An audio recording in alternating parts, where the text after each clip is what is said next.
In 480 BC, one of the most powerful empires the world had ever seen marched into Greece with a single goal: total conquest. The Persian Empire, ruled by the mighty King Xerxes, commanded a force so massive that ancient writers claimed it could darken the sky with arrows. City after city fell before them. Greece seemed doomed. But then something happened that the Persians never expected. At a narrow mountain pass called Thermopylae, a small Spartan army led by King Leonidas stood against the invaders. They knew they would die. They knew they could not win. Yet they fought anyway. For 3 days they held back the largest army on earth. When Leonidas finally fell in battle, the Persians believed they had crushed Greek resistance forever. Xerxes even ordered Leonidas' body mutilated and displayed as a warning. But instead of breaking Greek morale, it ignited something far more dangerous: rage. What followed would become one of the greatest revenge stories in military history. Sparta would not forget. Greece would not forgive. Let's watch. 1. The last stand that changed history. The Battle of Thermopylae was never meant to be a victory, it was meant to buy time. When Xerxes invaded Greece, his army was enormous. Ancient historians like Herodotus claimed it numbered in the hundreds of thousands. Even if those numbers were exaggerated, the Persian army was still vastly larger than anything Greece could field. King Leonidas I chose the narrow pass of Thermopylae as the perfect defensive position. The tight terrain meant the Persian army could not fully use its numerical advantage. For 2 days, the Spartan-led Greek force held the line. A local Greek named Ephialtes revealed a secret mountain path that allowed Persian forces to surround the defenders. Realizing the battle was lost, Leonidas dismissed most of the Greek army. But he and his famous 300 Spartans stayed. Alongside several hundred allies, they fought until the last man. Leonidas himself was killed in the final fighting. For Xerxes, it was a victory, but for Sparta, it was the beginning of vengeance. 2. Xerxes thought Greece was finished. After Thermopylae, the Persian army marched south almost unopposed. Cities were burned. Fields were destroyed. Panic spread across Greece. When Persian forces reached Athens, they found it largely abandoned. The population had fled to nearby islands. Xerxes ordered the city burned. Temples were destroyed. Homes were reduced to ashes. The Acropolis itself was damaged by fire.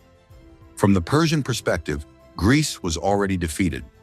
But the Greeks had one final plan. A brilliant Athenian leader named Themistocles believed the war could still be won not on land, but at sea. The Persian navy was enormous, but if it could be trapped in narrow waters, its numbers would become a disadvantage. So Themistocles prepared a trap. 3. The naval disaster that changed the war. The trap was set in the narrow waters near the island of Salamis. The Persian fleet, commanded by Xerxes, sailed confidently into the straits, expecting an easy victory. Instead, chaos erupted. Greek ships suddenly attacked from all sides. Their smaller, faster vessels rammed Persian ships with bronze battering rams, smashing hulls and sending crews into the water. Hundreds of Persian ships were lost. Without naval dominance, Xerxes could no longer safely supply his army.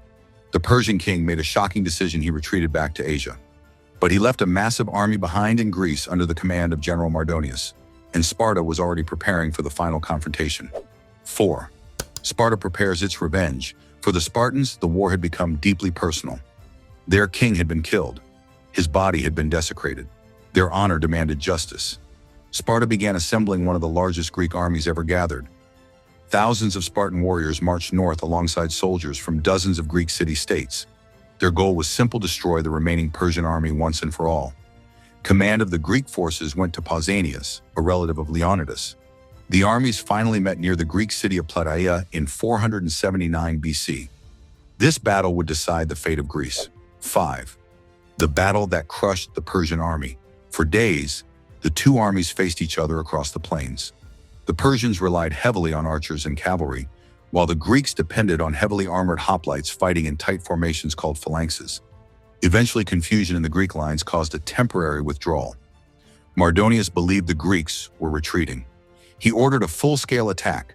This was exactly the kind of close combat the Spartans excelled at. When the Persian forces closed in, the Greek hoplites turned and advanced. The clash was brutal. Greek bronze shields and long spears tore through Persian infantry. Without heavy armor, Persian soldiers struggled to withstand the disciplined Spartan assault. The Battle of Plataea ended with one of the most devastating defeats the Persian Empire had ever suffered. Sparta had finally avenged Leonidas. 6. The destruction of the Persian fleet. On the very same day as the victory at Plataea, Greek forces launched another attack against Persian forces near Mycale. The Persian fleet had retreated there and built defensive fortifications on land. Greek forces landed and attacked. Once again, the heavily armed hoplites dominated the fighting. In a single day, the Persian Empire had lost both its army and its navy in Greece. 7. Why Persia tried to forget this war. For the Persian Empire, these defeats were deeply embarrassing. At the time, Persia controlled one of the largest empires in human history, stretching from India to Egypt. To be defeated by small Greek city-states was humiliating. But the Greeks never forgot. Stories of Thermopylae, Salamis, and Plataea became legendary. They were told for generations as proof that courage and unity could defeat even the most powerful empire in the world. Outro. In the end, the story of Sparta's revenge was about far more than one battle. It was about honor. King Leonidas and his 300 Spartans knew they would die at Thermopylae. The empire that believed it unstoppable was forced to retreat. Sparta kept its promise. Leonidas was avenged, but perhaps the greatest victory was not revenge, it was the survival of Greece itself. Because if Persia had succeeded, the history of Western civilization might have looked very different. The stand at Thermopylae and the revenge at Plataea proved one timeless truth. Even the most powerful empire in the world can fall when free people refuse to surrender. Let us know in the comments what you think about the how Sparta avenged Leonidas, the punishment Persia tried to erase from history, and don't forget to like, subscribe, and stay tuned for more captivating content on our YouTube channel.